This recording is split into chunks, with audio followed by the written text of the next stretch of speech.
தேமுதிகவுக்காக தொடர்ந்து சமூக வலைத்தளங்களில் குரல் கொடுத்து கொண்டிருக்கும் அண்ணன் சசி அண்ணன் அவர்கள்கிட்ட ஒரு சில கேள்விகளை கேட்கலாம். தொலைபேசி வாயிலாக கேட்கலாம். வாங்க. வணக்கம். வணக்கம். வணக்கம். நல்லா இருக்கீங்களா? நல்லா இருக்கேன். சொல்லுங்க.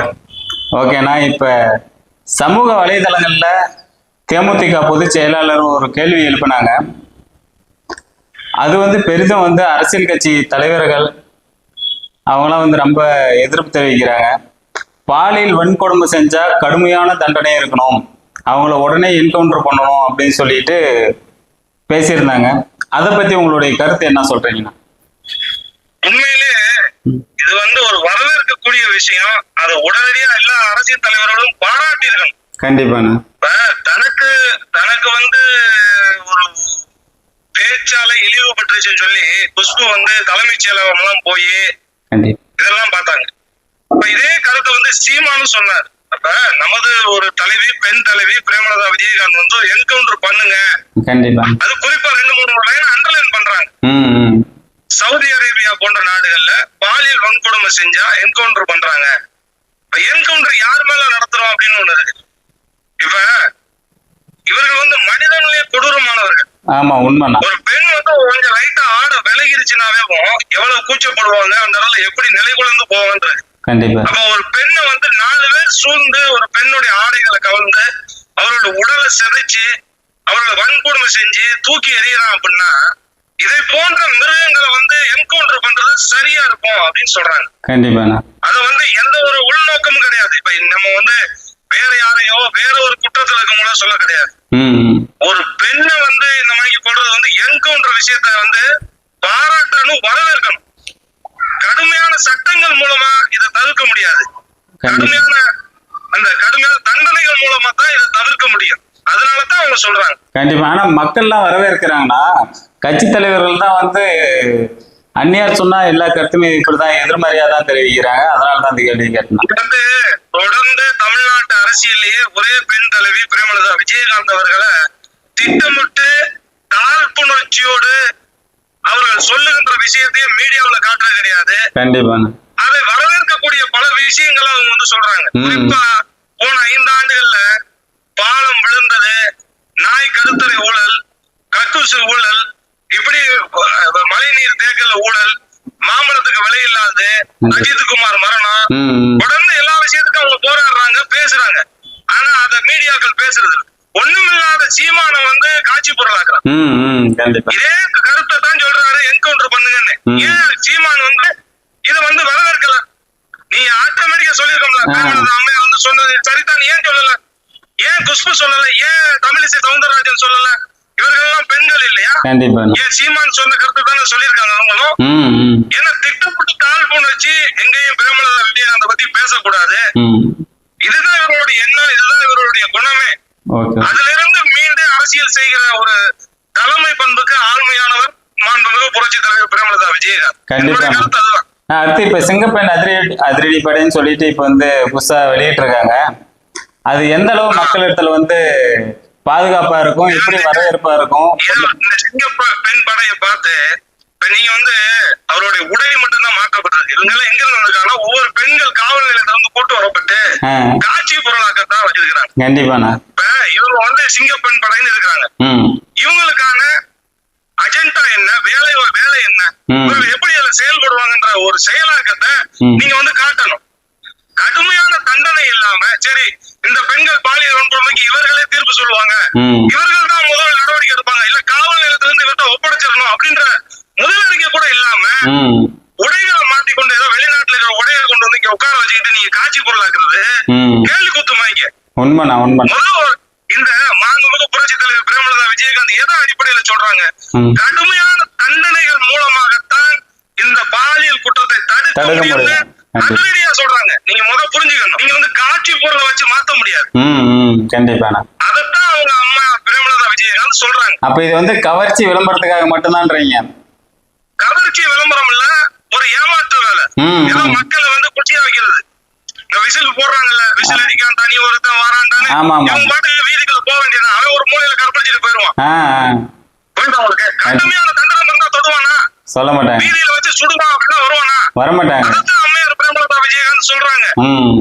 அது தம்பி விஜய்னது எல்லா டிவி காரனுக்கும் வந்து கோவம் வருது. ஆனா அதுக்கு 2 நிமிஷத்துக்கு முன்னாடி நீங்க எக்ஸ்பெக்ட் பண்ணி பாருங்க, முதலமைச்சர் விஜய்னு அவங்க கண்டிப்பா சொல்லியிருக்கிறாங்க, நான் அன்பு வேண்டுகோளா தம்பி விஜய் கிட்ட சொல்றேன்றாங்க. அதுவே உங்களுக்கு ரோசம் வருதுன்னா உங்க டிவி கேல இருக்கிற பெண்ணையே கற்பழிச்சிருக்கிறானே, அதுக்கு உங்களுக்கு பயப்படணும். நம்ம 2வது இந்த கேட்டகரியில வரவங்களை பூரா பாருங்க, ஒடுக்கப்பட்ட சமூகத்தை வந்து வரவன். கண்டிப்பா இந்த பெண்கள் பாலியல் வன்கொடுமையில ஒடுக்கப்பட்ட சமூகத்தை வந்து இதே ஒரு வக்கீலோட பெண்ணோ இல்ல காவலர் பெண்ணோ ஒரு மருத்துவ பெண்ணோ இருந்தா என்கவுண்டர் நடத்திருப்பான். சாமானிய குடும்பத்தை தொட்டா கேட்கறதுக்கு யாரும் இல்ல, விஜயகாந்த் தான் கேட்கணும். அப்புறம் நம்ம அம்மையாரையே விமர்சிப்பான். இதுதான் இங்க நடக்குது. அப்ப இதுக்கு என்னென்ன தீர்வு? இது வந்து கரெக்டா இப்ப தீர்வு நம்ம அம்மையார் பிரேமலதா விஜயகாந்த் சொன்னது போல என்கவுண்டர் தான் அதுக்கு முடிவு. ஒரு பச்சிளம் குழந்தை 8 வயசு பிள்ளைகிட்ட உனக்கு எப்படி அந்த உணர்ச்சி வருது? உனக்கு கண்டிப்பா 80 வயசு மூதாட்டிகிட்ட எப்படி வருது? ஒருத்த மணிட்டா பப்டன் இல்ல, 4 பேர் 5 பேர் சேர்ந்து பண்றான். அப்ப நீங்க எப்படி தடுப்பீங்க? சிங்கப்பெண் போய் கைது பண்ணா சிங்கப்பெண்ணே அந்த பார்வையில தான் பாப்பான். தொட்ட கடுமையான சண்டனை இருக்கிறான்னு நினைச்சாதான் விட்டுட்டு போவான். தண்டனை பயம்தான் அவன் மாத்தின ஒழிய வெளிநாட்டுல மாதிரி பயந்துதான் கடவுள் கண்ணை குத்துவாருன்னு நினைக்கிறதால தான் அவன் பயப்படுறான். நீங்க கடுமையான தண்டனை கொடுத்தா தான் அதுல இருந்து வெளியில வருவான். கண்டிப்பா தொட்டா நீ ஜெயில போடுவான். அங்க போய் 3 நேரம் சாப்பிட்டு வந்து வெளியில வந்து பரவாயில்ல வந்து கைது பாலியல் வன்கொடுமை செஞ்சுட்டு போறான்னா அப்ப நீங்க என்ன மணிக்கு ஜெயில் சிறை தண்டனை இருக்கும்னு நினைச்சு பாத்துக்கங்க. கண்டிப்பா இதைத்தான் அம்மையார் பிரேமலதா வித்தியாசமா சொல்றாங்க, கடுமையான தண்டனை தான் தீர்வுன்னு. சிறைக்குள்ள போயிட்டு வர்றவன் திருந்தணும். ஏற்கனவே பெண் பாலியல் வழக்குல உள்ள போயிட்டு வந்து பரோல்ல வந்து வெளியில வந்து கற்பழிக்கிறான். 3 முறை கற்பழிச்சு விடிய காலையில இந்த எலும்பு உடைச்சிருக்காங்க. திரும்பினாவே அவ்வளவு வலிக்குது. இந்த எலும்பு ஒரு பெண் பிள்ளைக்கு உடைச்சு ஒரு கைய உடைச்சிருக்காங்க. அவனை என்கவுண்டர் பண்ணலாமா பண்ணக்கூடாது? நீங்க சொல்லுங்க. கண்டிப்பா பண்ணணும். அது மாதிரி கொடூரமா தண்டனை கொடுத்தும் திறந்தாதவங்களுக்கு இதுதான் சரியான தண்டனை. திமுக மேடையிலேயே மாண்புமிகு புரட்சி தலைவர் பிரேமலதா விஜயகாந்த் சொல்றாங்க, பெண்கள் பாலியல் வன்கொடுமை இனி நடந்தால் அனைவரும் பெண்களையும் திரட்டி நான் போராடுவேன்னாங்க. எந்த இடத்துலயும் முன்னுக்கு பிறனாக இந்த சீமான் போல பேசுறவர் கிடையாது, மாறி மாறி பேசக்கூடியவங்க கிடையாது. பெண்களுக்காக முன்னுரிமை கொடுப்பவர் மாண்புமிகு பிரேமலதா விஜயகாந்த் அவர். அதுல எந்த மாற்று கருத்தும் வேண்டியது இல்லை. அப்ப சிங்கப்படை வந்து எதனா ஒர்க் அவுட் ஆகுங்களா தமிழ்நாட்டுல? இல்ல பொறுத்திருந்து தான் பாக்கணும். அதுக்கான செயலாக்கம் கொண்டு வரணும். ஜியோ ஃபார்ம்னு ஒண்ணு இருக்கு தமிழ்நாட்டுல. இந்த ஜியோ ஃபார்ம் வந்து அவர் இதை அறிவிக்கிறதுக்கு முன்னாடி அறிவிச்சிருக்கணும்.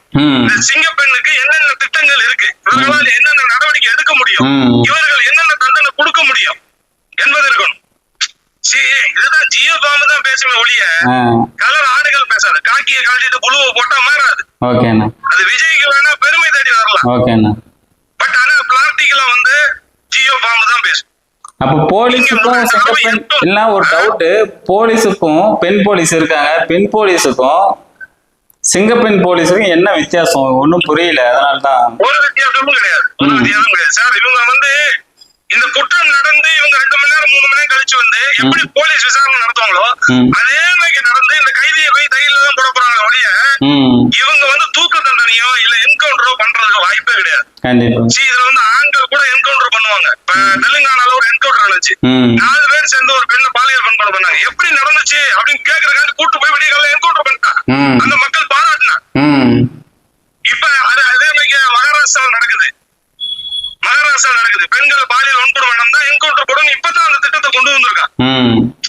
பெற்றோர்கள் முன்னாடி அடிக்கிறது, நடு ரோட்ல அடிச்சு இழுத்துட்டு போறது, இந்த மாதிரி தண்டனை கொடுக்குறான். ஏன்னா கூட்டு பாலியல் அங்க அதிகமா இருக்கு. இந்து கோயிலுக்குள்ள பள்ளிவாசலுக்குள்ள கொண்டு போய் கற்பழிக்கிறான். பட் அவன் என்ன நினைக்கிறான், இப்ப என்கவுண்டர் தான் தீர்வு இல்லையா, ரோட்ல அடிச்சு இழுத்துட்டு போகணும்னு நினைக்கிறான்.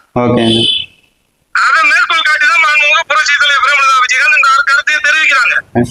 உண்மையிலே அவங்களுடைய கருத்து வந்து வரவேற்கக்கூடிய கருத்து தான். சட்டங்கள் திருத்த முடியாது. பெண்கள் படைன்றதே வேஸ்ட்.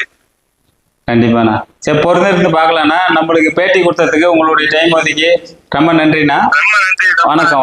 நன்றி. உங்களுடைய மேலும் மேலும் பணி சிறக்க என்னோட வாய்ப்புகள். அனைத்து என் உயிரினும் மேலான முரசு சொந்தங்களுக்கு ரொம்ப நன்றி. என்னை ஆதரிப்பதற்கும் உங்களுக்கு ரொம்ப நன்றி. ரொம்ப நன்றிண்ணா. பாலியல் வன்கொடுமை செஞ்சா அவங்களுக்கு வந்து கடுமையான தண்டனை கொடுக்கணும், என்கவுண்டர் பண்ணணும். தண்டனைகள் கடுமையாக இருந்தால்தான் குற்றங்கள் குறையும் அப்படின்ற நோக்கத்துல உண்மையிலே தைரியமாக கூறியிருக்கிறார். அந்த கருத்தை நம்ம எல்லாமே வரவேற்கணும். அண்ணனும் பேட்டி கொடுத்திருக்காரு அந்த கருத்துக்கு. இந்த கருத்தை வந்து நம்ம வரவேற்கணும்.